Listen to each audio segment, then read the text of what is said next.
On the 18th of November 2024, a young man dialed 999. His words were cold and well articulated. He told the operator, "I had a psychotic breakdown and killed my wife." The police rushed down to the address to confirm the statement. What they saw was way more horrific than they anticipated. It was inhuman, depraved, and was anything but a mistake. The victim was a 21-year-old lady named Phoenix Spencer Horn. The killer was the man she loved and wanted to spend the rest of her life with, Ewan Methvin. Welcome to Creepy True Cases. You just found this channel? Subscribe to catch up on the latest true crime stories. Phoenix was a hard-working young lady. She worked multiple jobs, including working at the local coffee shop and at the Strathaven Hotel, to make ends meet. She was quite content with her life and had support from her mother, her friends, and colleagues. She lived with her boyfriend Ewan Methvin in a flat on Glenley, East Kilbride. Ewan Methvin was 27 years old and worked for the Royal Mail as a postman. The couple had been dating for over 2 years and was often referred to as the perfect match. Phoenix and Ewan met at a family party and immediately hit it off.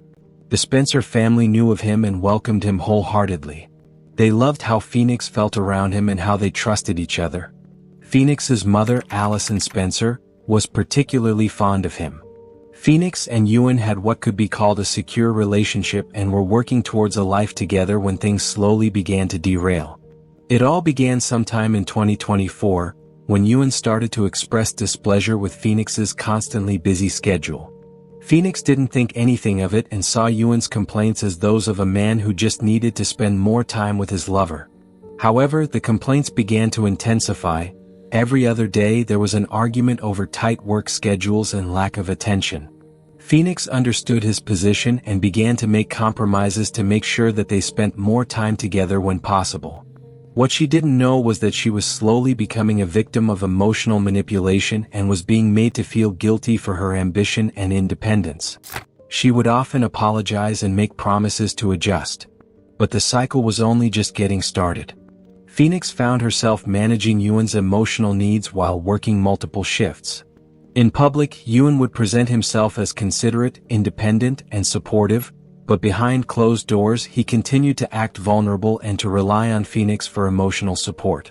Phoenix, who had gotten used to serving people and making sure they had a great experience, something she had picked up from her job experiences, continued to de-escalate tensions and structure her routines to accommodate her lover, but this too wasn't enough. On the 16th of November 2024, the unexpected happened. The day started quite ordinarily. Phoenix and Ewan went about their daily duties as always. Phoenix went to work at the hotel, and Ewan completed his daily postal route for the Royal Mail. When his shift ended, his friends asked what his plans were. He casually replied that he was going home to chill. While Phoenix was at work, Ewan texted her expressing how lonely he was and how her waitressing shift was taking a toll on him. He had expressed this many times, but today was different. There was a much more sinister intent. Phoenix, in her innocence, responded calmly with an apology, expressing how unhappy she was that her work schedule was affecting him. She reassured him of a future where things would be different and how they'd be able to spend more time together. Ewan had slowly exerted himself so deeply that she would consider his feelings over her career and professional commitments. What she did not know was that this was no longer the Ewan she used to know. A certain resentment had developed over time. This was a predator who had found a prey that he could manipulate. What happened next was the work of pure evil. Phoenix finished her shift and said goodbye to her colleagues, which was the last time they would ever see her again. At 8 p.m. that night, Ewan ordered takeaway food for both of them. The delivery man arrived soon and had a pretty normal exchange with Ewan. There was no sign of intoxication or agitation. This information would become a vital piece of the puzzle when Ewan later claimed that he was under the influence of drugs. Around 9:37 p.m., Phoenix sent a message to her mother, Alison Spencer. She told her that she was having dinner at home with Ewan. That was the last message she sent before her death. At around midnight, the neighbors below began to hear loud pounding noises and hurried footsteps. The noise soon grew louder. Screams were heard. However, the neighborhood often came alive at night, so noises like this were not unusual. The neighbors had no reason to suspect anything. But just above them, a woman was struggling for her life. Reports showed that he stabbed her 20 times with 3 different knives. 10 of those stab wounds were concentrated on her face, while the others were fatal wounds that landed on her chest and punctured vital organs. He strangled her until she stopped moving. His attack was methodical and calculated. Investigators suggested that the attack started in the bathroom before she was dragged to the hallway. During the investigation, it was discovered that an app on Yuan's phone had implicated his movement that night, which was erratic and suggested that Phoenix was possibly trying to flee from him while he followed closely. The app was also critical in establishing when the murder actually happened. Phoenix's final moment was filled with terror and a deeply painful realization that she was going to die, and her lover would be her killer. In the next few hours that followed, Yuan Methvan showed the true instinct of a serial killer. He did things that left investigators in dismay. After taking the life of his girlfriend, he decided to decapitate her body, using the same murder knives. In an attempt to disrupt justice, he began to mutilate the body. He started by trying to remove the limbs and torso. Investigators claimed that Yuan's attempt to dismember his lover was to make disposal easier.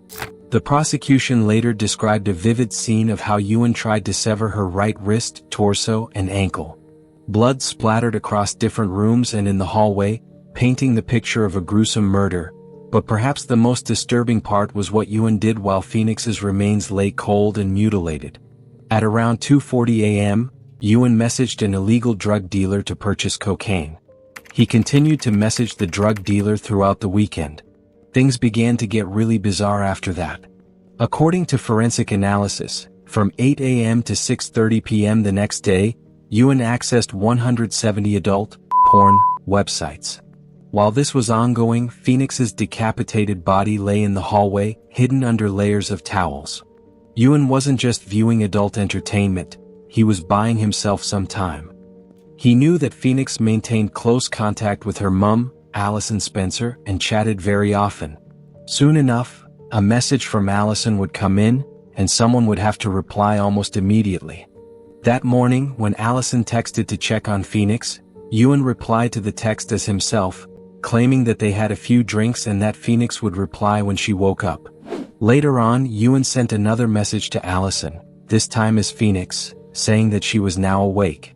The text read, "Hey, sorry I've just woken up, XXX," perfectly mimicking Phoenix's style of communication. Allison had no reason to be suspicious. Yuan spent the weekend scouring East Kilbride in search of a cocaine dealer. He continued to communicate as Phoenix on her phone, while Allison believed she was chatting with her daughter. This deception would continue until the weekday began. On Monday, the 18th of November, Phoenix did not show up to work, in spite of her heavy weekly schedule. Her absence was immediately noticed. She neither called in to say she couldn't make her shift nor called any of her colleagues to stand in for her. Yuan soon realized he couldn't maintain the charade anymore. Calls were coming in and Phoenix remained out of reach. He hadn't found a way to dispose of her remains. The weight of the whole event finally broke him and he came to a realization: there was no way out. On the 18th of November, Yuan made a call to the police. His words were, "I had a psychotic break and killed my wife." He blamed his horrific actions on cocaine and steroids, believing that the cocaine he purchased may have been spiked with some other substances that caused him to lose control. Yuan claimed that he was also acting under the influence of the drugs when he mutilated the body. According to his reports, when he finally came to his senses, he couldn't find the courage to call emergency services as he was filled with remorse and self-loathing. He also added, "I just want to go to jail. I am not violent. I have been out of my face." He claimed that he couldn't remember anything that happened, hoping to get sympathy as a man who fell victim to a horrible drug. The shocking scene of Phoenix's severed body haunted police officers who responded to the scene that day.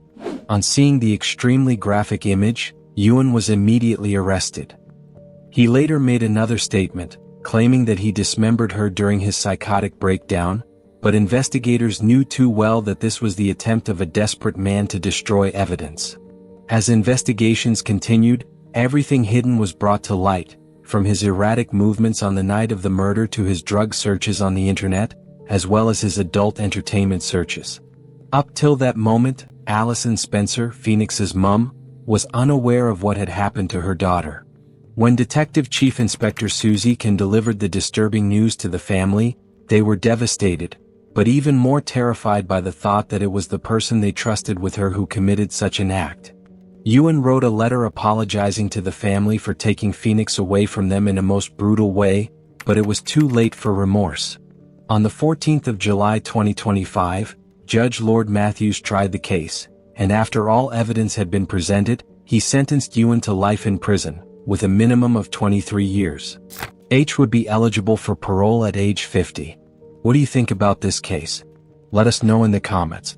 Be sure to like, subscribe, and turn on notifications. Thanks for watching.